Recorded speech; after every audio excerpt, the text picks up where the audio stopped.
Kita niyo naman, napakadaming tao ngayon. Hindi ko alam kung ano meron. Ay, hindi. Sunday, family day. Family day, hindi ko din alam kung anong meron eh. Baka merong ano, Baka may event. Diwali. no? Oh, may event. Saan tayo pupunta? Ayun, so for today's vlog, mamasyal tayo. Papasyal natin si Otep. Ayan. Yan. So, Yun, oh. Since bagong dating lang yung kapatid ko dito. Kapatid ko nga pala. Yun, oh. Diba? Hindi kayo magkamukha. Mas magandang lahi. Ayun. Visit. So, igagala namin siya sa Melbourne Museum ba? Hindi. Sa NGV. Yun yung pinakamalapit dito. National Gallery of Victoria. Victoria. So, malapit lang kami doon. Kaya ipapasyal namin siya doon ngayon. Okay? Yes. Samahan niyo kami.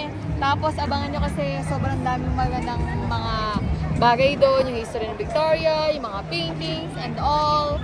So, tara na! Let's go.